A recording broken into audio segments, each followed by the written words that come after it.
Tonight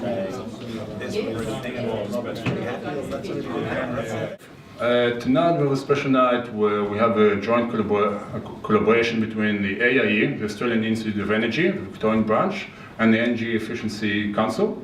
And tonight they're going to present, as you can see on the chairs, the Australian Energy Efficiency Policy Handbook, which is a very interesting and very important tool that can help foster discussion about energy efficiency and action within Australia.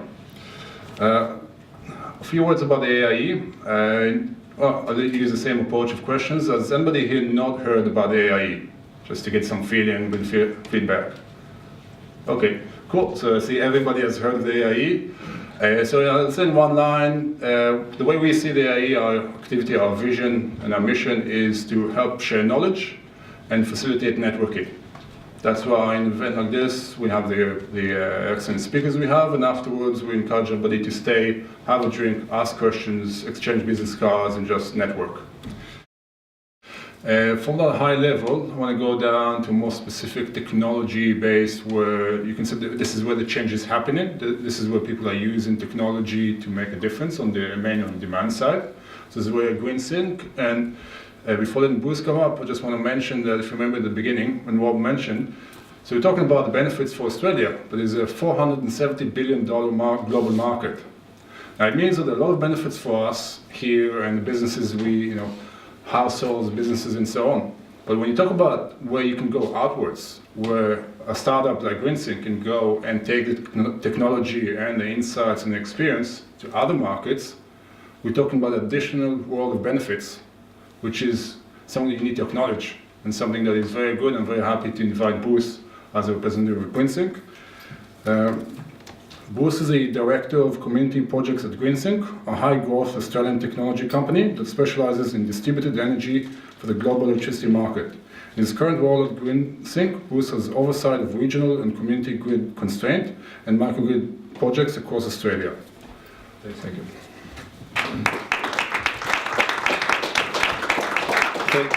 Thanks, Kadeem. What I should first confess, I've just been at Greensync for 4 months, so some other people might know me from Moreland Energy Foundation. I should confess that I'm actually a student of Alan Pearce, so very much grown up in the School of Energy Efficiency. What I'm going to do tonight is actually talk about the supply side a little bit, and then hopefully bring that back together with the tenets that have been talked about around demand and how we actually do, I think, from both the previous speakers, need to bring those together, and hopefully I'll give you some practical examples about how that's happening now. First, I just want to click through one slide and ask, does anyone know what that looks like? That slide. South Australian blackout. South Australian blackout. This is data from the NEM. This is an hour and a half ago. South Australia entered into what AEMO calls a black system state. It was on my screen about 45 minutes ago. Yeah. So as we're sitting here, this is a very sanitised view of what a state of Australia, hundreds of thousands of people, looks like from a market perspective. The gritty reality is there's people, as it's entering into, I guess they've got a little bit more daylight, half an hour more daylight than us, are entering into a pretty uncertain period of not knowing when the power's going to come back on. I was going to talk at the start of my talk about South Australia as a really important thing to watch. People might have seen that graph go the other way if they've been looking at the same screen over the last couple of months. The volatility in the market's been much the subject of some political argy-bargy, some correction from the renewable energy sector, and then I think what that's doing is really setting up a much longer term and very hard debate, or just probably not, debate's not the right word, a discussion now about actually how do we do this. It's fair to say though that what's happened in the last hour and a half, there'll be a wash up in the media over the next couple of days, but the reality of what's happening there tonight is quite profoundly important and will be another driver for us to actually really contemplate what's going to happen here and now. Anna put up a graph about the carbon thing, and I think what's really important in my mind is that while I guess a few of us, and a broader group of people have contemplated and advocated on policy for the last 10 years and have tried to do pilot projects, one huge frustration has been that the thing that hasn't changed is politics. And underneath that, the policies. What's unstoppable is the weather. That was an extreme weather front that went through South Australia tonight. It's, one in a couple of decades type of thing. And the investment response that's happening, the mention that Kadeem made about Hazelwood uncertainty, the closure of the last coal power station, the 10th of May in South Australia, they're decisions that investment markets are making. And why Paris is so important is that it says that the science needs to get accepted, and it says that the investment community has shifted. And so one of the odd things about our election this year was that what's happening seemed to be irrelevant to who got in Canberra. And what I'm going to come back and talk to about is that while that's been off the field, a lot of other things have been happening, and if we can get these market forces together with some more steady policy, we can actually hopefully go about a planned approach to what otherwise is going to be a bit chaotic. So we've got balancing demand and supply. This is just a sort of illustrative thing of the grid as we know it. We all know that it's been a top-down structure. It was systems that were built by state governments with good intention over the last century, and their two drivers were security of supply and cost effectiveness of energy to the citizens of their states. And then it became an interconnected grid, and then it became privatised, and then we've got a whole new exciting market. But along came a lot of decentralised energy and some drivers for that renewable energy. So if I can get this pointer to work, maybe to shine a light, maybe not. Okay, here we go. We've also had two things, and I take the point from the spirit of the theme of this, is that renewable energy has always had a fair go, and energy efficiency has been the poor cousin. Like I said, I'm from the Church of Energy Efficiency, but I really like windmills. Let's get heaps of them in. And I really like the uptake of solar. The drive that 1.5 million houses, the highest uptake per capita in the world. We don't have the highest amount of solar, but we have a huge amount of social engagement, and it's fantastic.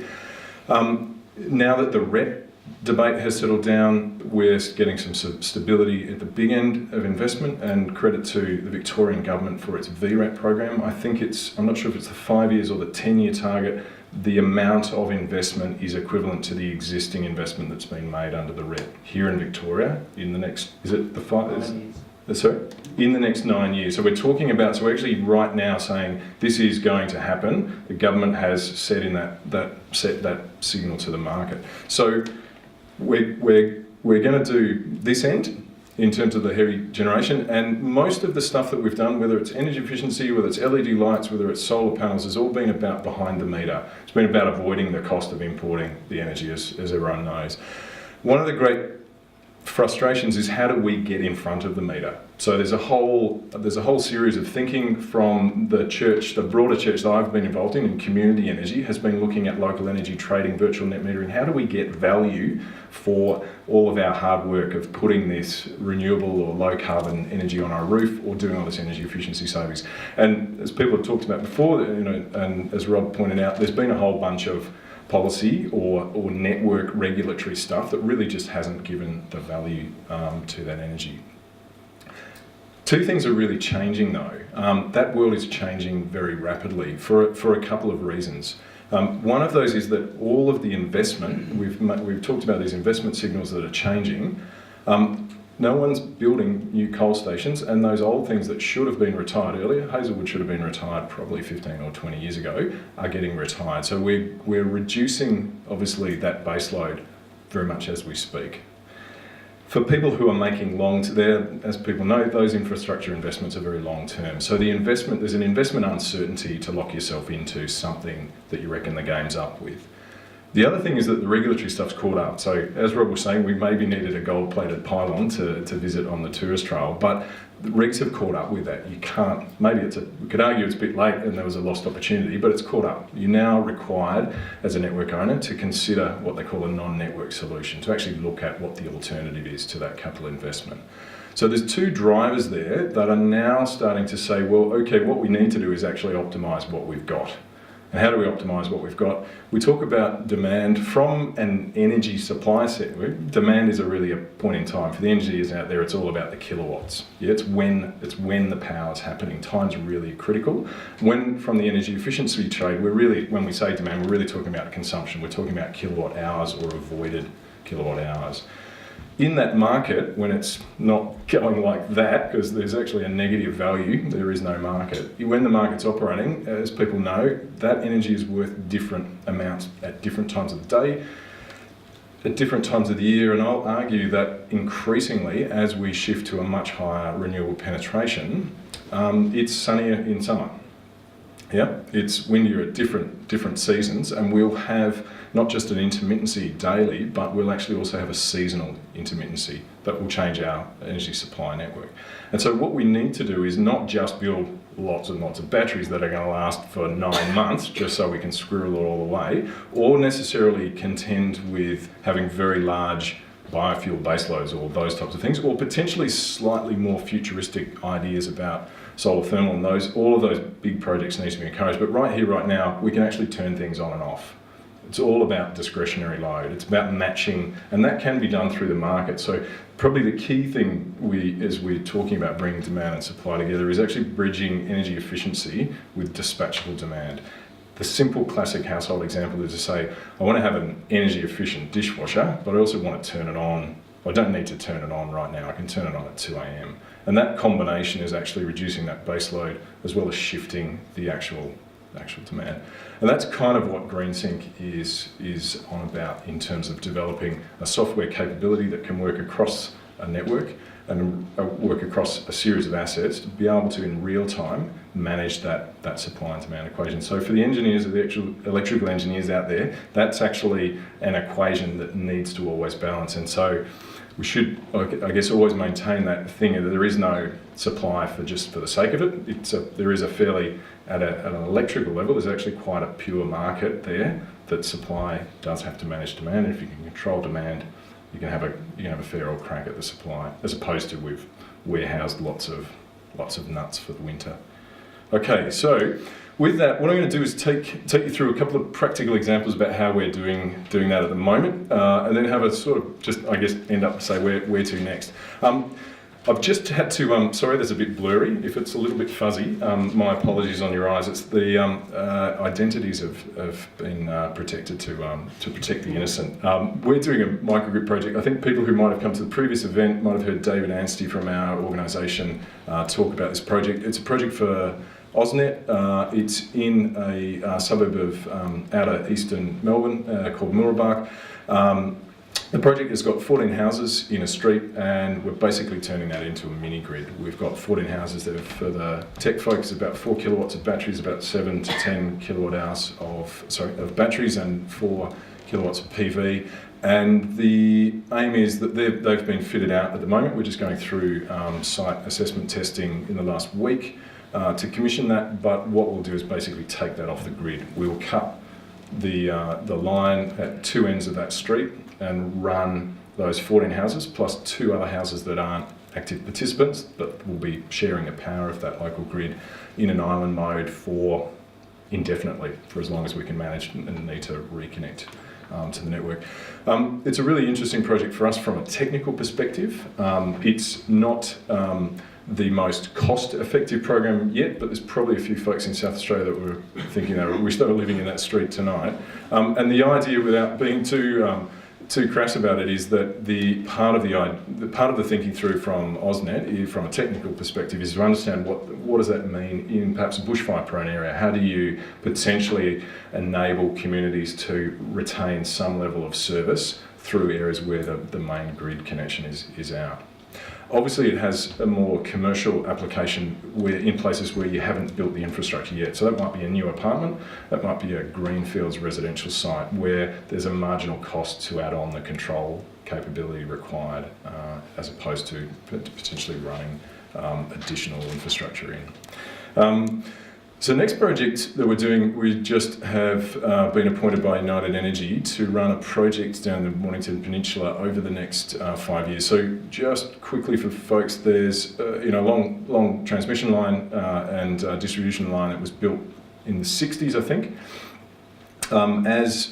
Through very specific points in time, basically between Christmas Day and Australia Day, there's a huge influx of tourists down there, and on, again, a bit of a climate change theme, if we've got a 3-day heat wave, which went through in 2010 in the area, everyone's got their air conditioner cranked. So everyone's down there, everyone's got their air conditioner cranked, all the businesses are open, and everyone's having a holiday and going to the cafe, and the system risks blacking out.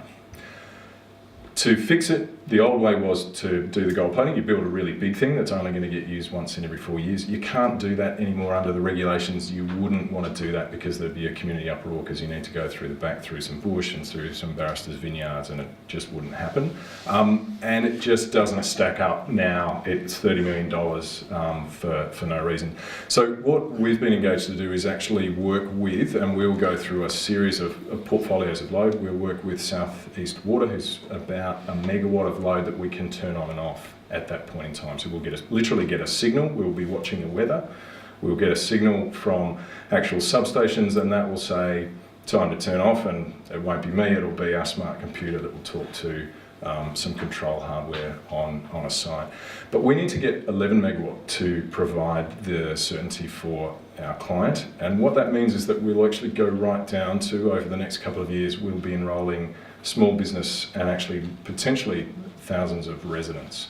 What we want to do in this process is, I come from doing a lot of community programs, and it's hard yakka. I don't want to be the guy door knocking. That's a lot of work for us. I've joined a software technology company. We need to focus on that bit. But what we want to be able to do is actually work with people who are door knocking. So the energy efficiency VEEP providers that are available under that energy efficiency program, people who are local solar installers, energy retailers who have a reason to provide residents in Mornington a year-round benefit from a package, from an air conditioner, from that efficient dishwasher that I talked about, from the LED lighting that they're able to do. So the dream is, over the next year, that one of the people who's an energy efficiency provider under the VEEP scheme that's supported by the state government is going into a home and changing their light bulbs. They're saying, hey, we've got an integrated package that Anna was talking about around solar. And by the way, if you accepted to be able to turn something off at one time a year, and it may not happen, we'll give you $200 cash back. Sounds like a great deal, and that's really the world that we're hoping to create over the next couple of years of that project, is to say, ultimately, to fix the problem for United Energy, we need to meet a really moment in time, but to generate that value year-round is actually then working with the energy efficiency and renewable energy providers. And then as we scale that up, we're now working with some of the tier 1 and tier 2 energy retailers to start to create what are virtual power plants. So in what we do during the day, demand in an instantaneous sense has always been up and down here. Its base load has been humming away overnight, but then as we bring on load, depending on what the season is and what the state is, we're kicking in Newport just across the bay here, or various things to take up that demand. All of the retailers are increasingly at the top end are integrated to be Gentailers. They are balancing or hedging the risks. And increasingly, instead of buying a gas generator, are thinking about megawatts. So this is actually the virtual power plant, but it's a demand power plant. It's actually dropping demand to actually meet what is a trading strategy. But actually, if we take that fast forward to take what's happening in South Australia forward, there's actually a physical reality behind the market price that they're responding to. And that's going to, I contend, over the next couple of years, increasingly be driven by not just demand, but contextual weather and the ability of a high renewable penetration supply system to be able to be generating to match that. So they're the three cases. I'm just going to wrap up by saying what the future looks like. So within that, we've got a series of existing market players. We've got a series of network operators. We've got a system operator called AEMO that's down here. What we've had traditionally is a distribution network operator that's been very much this top-down. We've got a huge amount of action, both from distributed energy, but all of the energy efficiency action is down here behind the meter. We're really trying to get that in front of the meter in terms of its value. And so there's an increasing concept that's being talked around around sort of various think places and conferences, and also now buy-in from the actual current market operators around what a distribution system operator is. And really, there's some conjecture about who that's going to be, but it's about really bringing that together. So a natural home might be a renewed role for a renewed remit for a network operator. Depends if you talk to the retailers about this. Everyone's got different views about this, but it does really start to be able to capture and transact the value of energy efficiency and demand side or distributed energy resources. But it also, as we're, I guess, experiencing really acutely in South Australia tonight, it allows us to actually manage that network as a network. That's always been an important thing, and I think so for the economists in the audience, the market is really an important driver to unleash, and we need to be able to access the benefit that people are making on the demand side. For the engineers in us, and there's a little engineer, it's only a mechanical engineer, but so the electrical stuff is still black magic to me, but it's actually a really critical thing that we're able to manage this system, and that's going to have to be an increasingly important thing, is bringing together the market. So to wrap up, I contend and I guess acutely use the example tonight that we are actually in this now. We're not advocating for what it is, it's actually happening. We know that the science is here, the weather's changed, and we know that the investment is moving really rapidly, and I think it's right for members of the Institute as engineers, but we need all hands on deck to be able to contribute to doing a planned solution, and we need all of, I guess, the great leading lights in policy like Rob and Anna to be able to bring government policy along to make what is going to be pretty disruptive a little bit more stable and better for us as a community. Thanks.